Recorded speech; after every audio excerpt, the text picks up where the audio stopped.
Mga balita mula sa lungsod ng Pitong Lawa.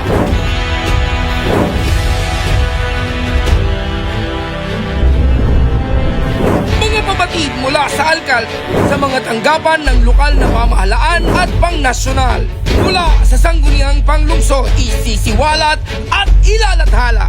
Abangan ang eksklusibo at eksplosibong mga ulat tuwing Sabado at Linggo, alas 6 ng gabi. Ito ang Balitang San Pablo!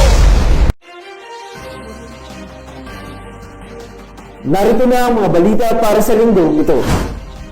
1,496 na mag-aaral nagsipagtapos sa PLSP 24 Commencement Exercises. City Anti-Rabies Council Meeting pinamumunuan ni Mayor Vicente B. Amante. SPC Elite Eagles Club na mahagi ng sound system sa mga child development workers. Published books ni Hernandez at ng DepEd San Pablo official references na ng history, heritage at culture ng lungsod ng San Pablo. Arian Calabria at Mihay Lucian Ayunita, mga nagwagi sa A1 Child Contest.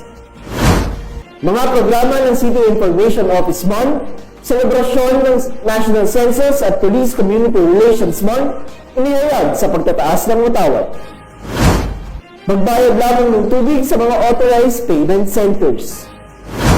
Emergency Operations Center Executive Course Training isinagawa para sa mga CDRRM Council members.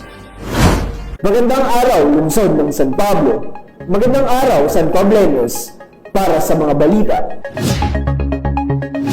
1,496 na mag-aaral nagtapos sa PLSP 24 Commencement Exercises. Para sa mga detalye, narito si Nance Bellarmino. Pinangunahan ng Senator Amy Marcos, Congressman Dan Fernandez, Congresswoman Lani M. Revilla bilang tinatawan ni Senator Bong Revilla Jr., Congressman Loreto S. Amante, Mayor Vicente B. Amante, Mayora Jen Castillo at Vice Mayor Justine G. Colago at sangguniang panlungsod ang 24th seremonya ng pagkatapos ng may 1,496 mag-aaral ng pamantasan ng lungsod ng San Pablo noong Hulyo 12 na ginanap sa San Pablo City Multipurpose Convention Center. Matagumpay na naisagawa ang pagtatapos sa pagtataguyod ni Mayor Vicente B. Amante at City Administrator Larry S. Amante at buong pamunuan ng PLSP sa pamumuno ni Dr. Sigfredo C. Adahar, University President. Nagtapos ang mga mag-aaral ng PLSP sa kursong BE Ed, BSE Ed, BS Psychology, BA Political Science, BSIT at BSHM. CIO Nancy Bellarmino, Balitang San Pablo.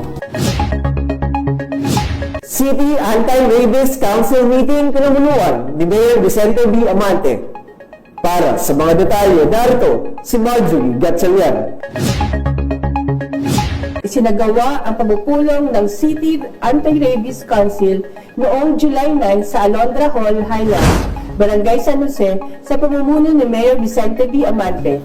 Dumalo rin sa nasabing council meeting sina Councilor Carmel A. Acevedo, Liga ng mga Barangay President Maning Amante, Dr. James Liho, City Health Officer, Dr. Farah Jane Orsolino, City Veterinarian, Police Colonel Wilhelmino S. Saldivar Jr., Chief of Police, City Budget Officer Arthur Almario, Indigency CMO Officer Willie Del Rio, Executive Assistant to the Mayor Christine Ann Picasso at mga department heads. Tinalakay ang mga umiiral na ordinansa at resolusyon sa rabies, prevention, responsible pet ownership, vaccination, proper information dissemination, at campaign kontra rabies. CIO Marjorie Gatchalian, Balitang San Pablo. SPC Elite Eagles Club na bahagi ng sound system sa mga child development workers. Para sa mga detalye narito, si Team Meika. Namahagi Bahagi ng 70 sound system sa lahat ng child development workers ang San Pablo City Elite Eagles Club at Office of the Social Welfare and Development noong July 11 sa Pamana Hall. Ito ay sa pangunguna ni Calabarzon Elite Region Governor Romel B. Abital, San Pablo City Eagles Club President Ben Alot, Club Secretary Ferdy Dichoso at Club Treasurer Ruben Alinia. Nakiisa rin sa programa sina Councilors Francis Calatrava at Lou Vincent Amante at SPC SK Federation President Ace Villanueva. Kaya lubos ang pasasalamat ni Mayor Vicente B. Amante at City Administrator Larry S. Amante sa mga opisyales at miyembro ng San Pablo City Elite Eagles Club sa napakalaking tulong ng mga nasabing sound system sa pagtuturo ng mga child development workers sa mga daycare students ng lungsod. CIO Team Mexica, Balitang San Pablo. Published books ni Hernandez at ng DepEd San Pablo official references na ng history, heritage at culture ng lungsod ng San Pablo. Para sa mga detalye, narito si Eira Diaz. Pinagtibay ang kahilingan ni City Tourism Officer Maria Donalyn E. Briñas na i-adopt at i-recognize ang 6 na published books bilang official references para sa history, culture at heritage ng lungsod ng San Pablo. Sa nakaraang 102nd regular session ng Sangguniang Panlunsod noong July 8, ito ay ang mga libro ni Juan D. Hernandez na San Pablo Historical Records, San Pablo de los Montes, Between Two Wars at For the Love of Freedom. At published books ng DepEd San Pablo na Balik Tanaw and the Baldon Building at San Pablo City's Glorious Heritage and Abode of Learning. Pinagtibay rin sa ACLC amendment sa development permit ng Avia Land at ang proposed resolution ni Councilor Ambo Amante na pagbati kay Ariana La Cuenta ng Barangay San Miguel na kauna-unahang San Pablena na naging scholar sa National Academy of Sports. CIO Eira Diaz, Balitang San Pablo. Ayan Calabia at Mihail Lucian Ayonita, mga nabugi sa A1 Child Contest.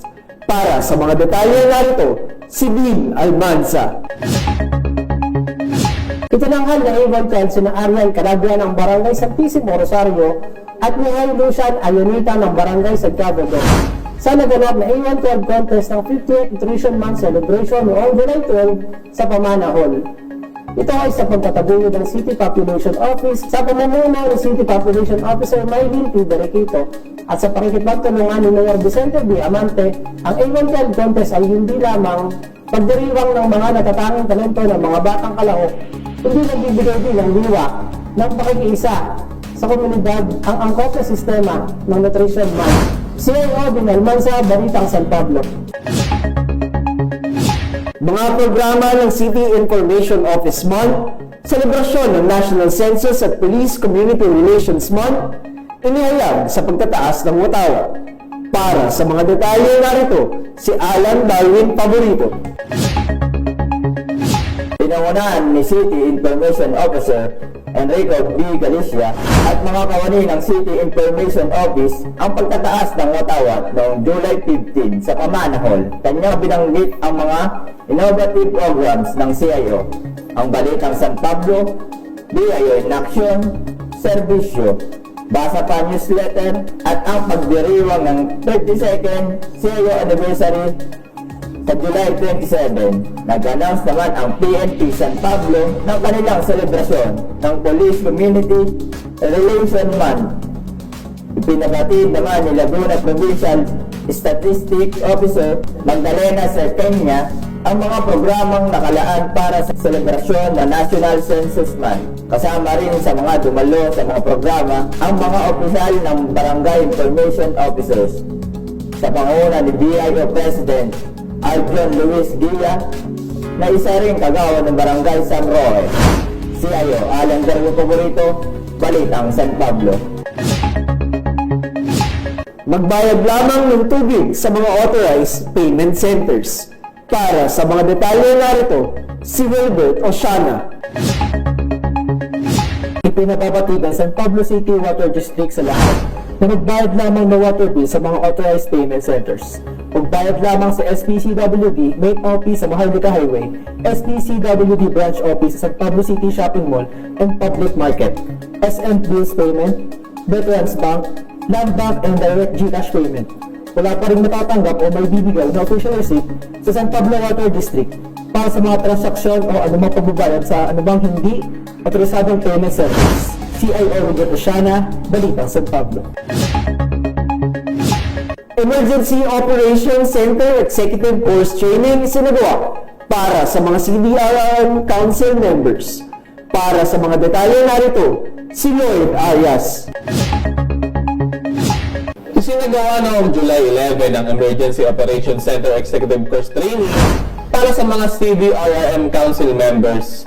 Sa pagtatabuhod ng CDRRMO San Pablo, naging mga facilitators ng training ang mga representatives OCD Calabarzon, Aidel Lati at Marvin Uriza ng Laguna Provincial Health Office. Sa real salamat ng PDRRMO Quezon at Joshua Frederick Vitalis ng PDRRMO Santa Cruz. Itinuro dito ang effective EOC operations at preparedness and response capabilities for emergency situations. Si Lloyd Arias, Balitang San Pablo. Para sa karagdagang informasyon ay follow kami sa aming Facebook page at City Information Office San Pablo or CIO San Pablo. Mag-subscribe din sa aming YouTube channel at CIO San Pablo. Manatiling updated sa mga kaganapan sa lungsod ng San Pablo. Ito pa rin ang tagubilin ng ating minamahal na punong lungsod, Mayor Vic Amante, kasama si Vice Mayor Justin Colago at ang bumubuo ng sangguniang panglungsod. Ganun din ang ating punong administrador Larry S. Amante, serbisyong may ngiti, San Pablo ang wagi. Ito ang mga balitang nakalap namin para sa linggong ito. Ako po si Paul Nixon Zonlay para po sa inyong City Information Officer Gali Galicia. Ito ang Balitang San Pablo.